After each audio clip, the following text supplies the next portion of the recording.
kusoo dhawow channelkeena xogsida production. haddaad ku cusub tahay channelkeena waxaan kaa codsanay inaad share noo tidhaaho, like iyo subscribe, sidoo kalena aad comment kusoo qorto faalladaada.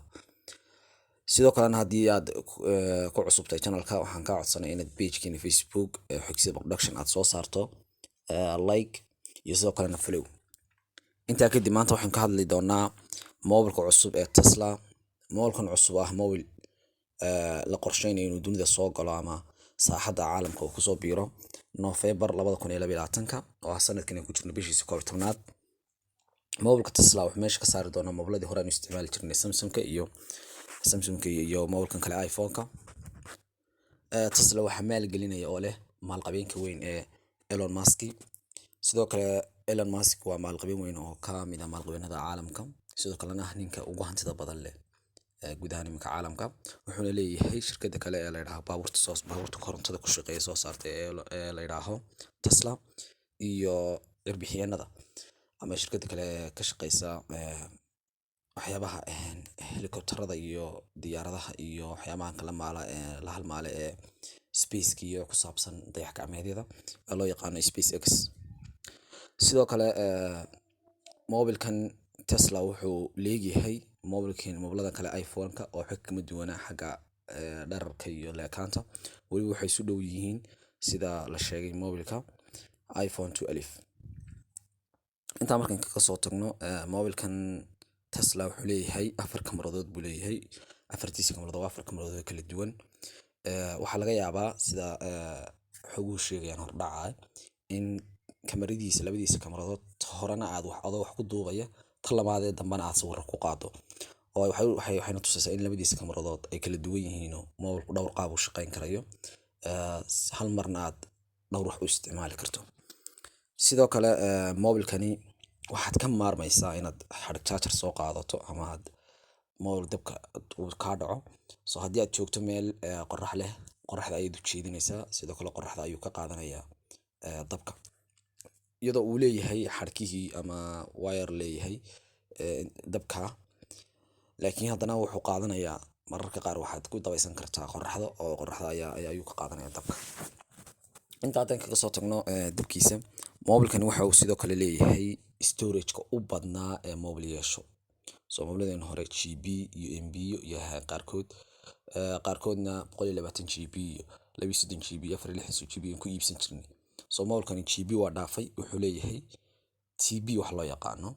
halkaasna waxaad ka garanaysaa in mobilkan wax qaadkiisu uu la mid yahay wax qaad aan fara badan, unlimited oo kale uu leeyahay. internetka haddaan u nimaadno, mobilkan storage-kiisa ama internet ahaan intuu qaadayo iyo xawaaraha intuu jarayaba waxa weeye high speed. waa mobil xawaarihiisu uu aad u sarreeyo, meel kastoo aad joogtana xawaarihiisu aanu kaa tegayso. tusaale mobiladeena kale meelo fara badan aad tagto baad waayaysaa internetka, laakiin kan meel kastoo aad joogto high speed weeye internetkiisu, waayna maysid internet markuu saa yahay. mobilkan waxa kale uu leeyahay cable currency wax la yidhaaho oo u gaar ah isaga. cable currency-gani waxa weeye markaad mobilka uu la socdo uma baahanaysid wax kaadh ah inaad mobilkan geliso. mobilkan la yidhaaho Tesla looguma talagelin in kaadh la geliyo, wuxuu leeyahay cable currency-gaasi. sidoo kale lacag aad jeebka ku qaadanayso waxaad ka maarmaysaa mobilkaaga ayaa mashiinkiisa ayaad lacagtana ku shubanaysaa, kaadhna ku ah ood ku hadlaysaa. waxyaabaha kale uu mobilkani aadka loo soo dhaweeyey uu ka mid yahay uu leeyahay dadka baabuurta Tesla leh ee ku shaqeeya korontada faa'iido fara badan buu leeyahay. iyadoo haddaba ay isticmaalaan mobilada iPhone oo adeegyo fara badan u qabtaan, haddana mobilkani wuxuu la sii jaan qaadi karaa adeega baabuurta korontada ku shaqeeya ee Tesla ee uu leeyahay ninka maalqabeenka Elon Musk. intaa marka lagaga soo tago, ta u weyn ee hadda la saadaalinaya waxa weeye mobilkan qiimo ahaan ama cadad ahaan intee buu ka joogaa dunida, ama intee buu kusoo baxayaa. waxaa jira ra'yiyo kala duwan oo dadku ay isdhaafsanayaan, oo dadka qaarba waxbay ku macnaynayaan, dadka qaarba sidii u fakarayaan, dadka qaarba xagal iyo meel bay ka eegayaan.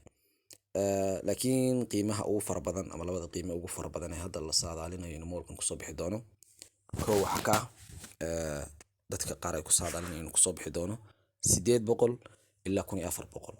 dadka intaasi saadaalinaya waxay ku sababeynayaan in mobilkan uu cusub yahay, sidoo kalena mobilkan la doonayo in hore adduunka u galo oo la iibsado oo maalqabeenkan uu ka taajiro.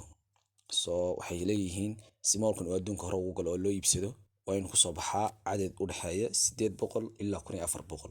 dadka khubarada ah ee saadaalinaya qiimaha ama economistiga qiimaha ku takhasusay waxyaabaha ganacsiga ama businesska.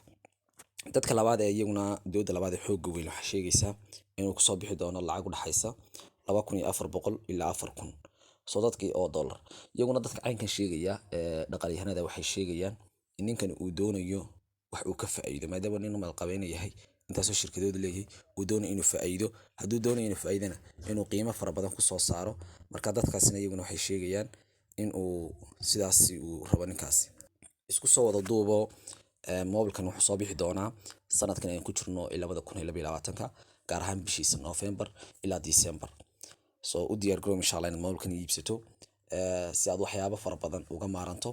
mobilkan kamaradiisa kaliya ayaa ma jirin wax loo dhigaa. mobilkan kamaradiisu waxay wax ka sawiraysaa meelaha mugdiga xataa madmadow oo tusaale waxbay sawiraysaa oo sidooda u sawiraysaa baa lagu leeyahay xidigaha cirka habeenkii. intaa kadib haddaad ku cusub tahay channelka mar labaad waxaan ka codsan inaad noo saarto subscribe iyo share iyo comment.